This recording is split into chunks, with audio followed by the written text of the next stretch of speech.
بہت سارے دوستوں کو دیکھا ہے کہ ان ایام میں وہ جان بوجھ کر اہل بیت اطہار کے ذکر کے ساتھ جان بوجھ کر صحابہ کے ذکر کو جوڑ دیتے ہیں. ہماری سنت ہے صحابہ کرام کا ادب، صحابہ کرام کی تعظیم، صحابہ کرام کی محبت ہمارے ایمان کا حصہ. مگر محرم الحرام کے دن آئے اور محض اہل بیت اطہار کے ذکر کو کم کرنے کے لیے ان کے ذکر کے ساتھ صحابہ کے ذکر کو جوڑ دینا، ایسا کرنے والا مبغض اہل بیت ہے، وہ اہل بیت سے بغض رکھتا ہے. اور ایسا کرنے والا وہ حرم مکی میں لال داڑھی والا اگر بیٹھا کوئی خارجی ہو یا پاکستان میں کوئی بیٹھا ناسبی ہو،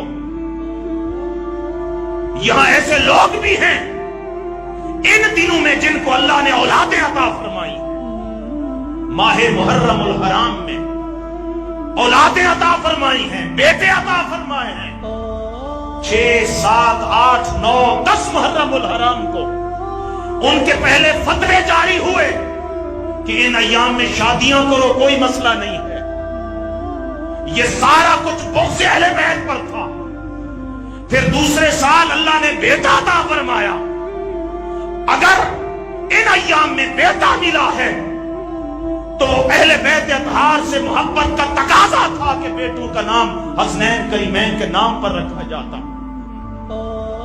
مگر جان بوجھ کر مصطفیٰ کی اہل بیت پر نام نہیں رکھا گیا، حسنین کریمین کے نام پر نام نہیں رکھا گیا. جان بوجھ کر ان لوگوں کے نام پر نام رکھا گیا جن لوگوں نے ممبروں پر مولا کائنات کو گالیاں دی، جنہوں نے مولا کائنات کو شہید کروایا، جنہوں نے امام حسن مجتبی کو زہر دیا، جنہوں نے اہل بیت اطہار سے محبت کرنے والوں کی آنکھیں نکالی، جنہوں نے محض امام نسائی کو اس وجہ سے شہید کیا کہ امام نسائی نے مولا کائنات علی المرتضیٰ کی عظمت میں حدیثیں اکٹھی کی تھی. لہذا ان ایام میں بیٹے پیدا ہوں، بیٹوں کے نام حسنین کریمین پر نہ رکھنا.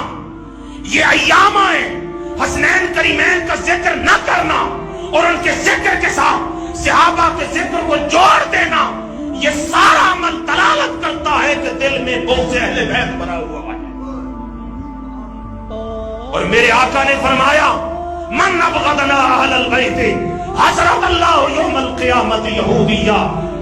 آپ کے چچا حضرت عباس فرماتے ہیں حضور کی بارگاہ میں آ کر عرض کی یا رسول اللہ، کچھ لوگ ہیں جب آپس میں ملتے ہیں تو اس طریقے سے بازو کھول کر چہرے ہنسی میں مبتلا کر کے ایک دوسرے کے ساتھ ملتے ہیں، لیکن آقا جب آپ کے خاندان والوں کو دیکھتے ہیں، آپ کے گھر والوں کو دیکھتے ہیں تو سینے میں گھٹن آ جاتی ہے، چہروں سے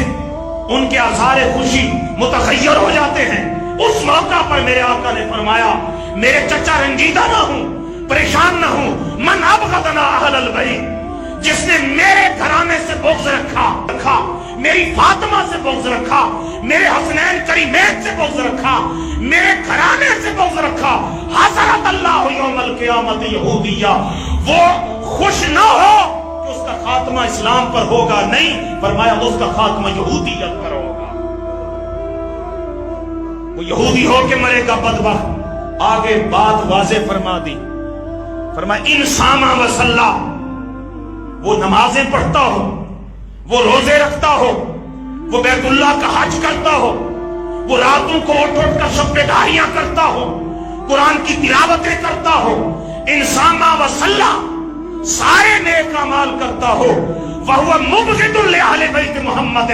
دَخَلَ النَّارِ، یہ سارے نیک کام کر کے اگر میری آل سے، میرے گھرانے سے بغض رکھتا ہے، فرمایا جنت نہیں جائے گا، بدبخت دوزخ میں جائے گا. کیوں؟ اس لیے کہ جنت کا مالک میں مصطفیٰ ہوں، جنت کا مالک میں مصطفیٰ ہوں،